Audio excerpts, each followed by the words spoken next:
Kryeministri Edi Rama është shfaqur këtë të martë në ambientet e AKSH për të prezantuar Igli Tafën si pasuesin e Mirlinda Karçanajt, e cila u largua nga detyra pasi u more pandehur nga SPAK. Por ajo që ka rënë në sy gjatë aktivitetit ishte prania e Viola Agasit, e cila mban postin kyç të drejtoreshës juridike të prokurimeve.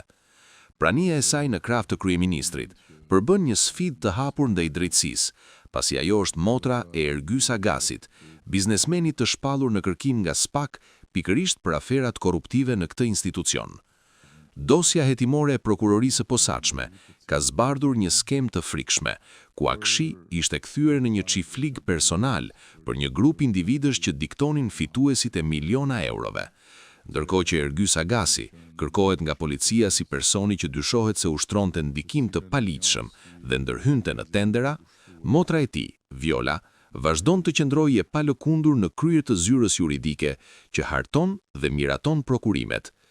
Kjo situatë dëshmon një kapje të tmerrshme të institucionit, ku fijet e korrupsionit janë të lidhura me gjakun. Detajet e zbuluara nga hetimet janë tronditse.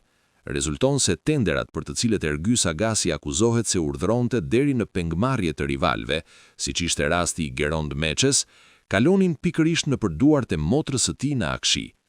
Viola Agasi, në cilësinë e drejtuese së prokurimeve, jepte miratimin përfundimtar për procedurat ku fitues shpallej rrethi i vëllait të saj. Ky binom motër-vëlla ka funksionuar si një mekanizëm perfekt i zhvatjes së fondeve publike, ku njeri diktonte forcën jashtë institucionit dhe tjetra vuloste dokumentet brenda tij, e gjitha kjo nën bekimin e pushtetit që i mbron.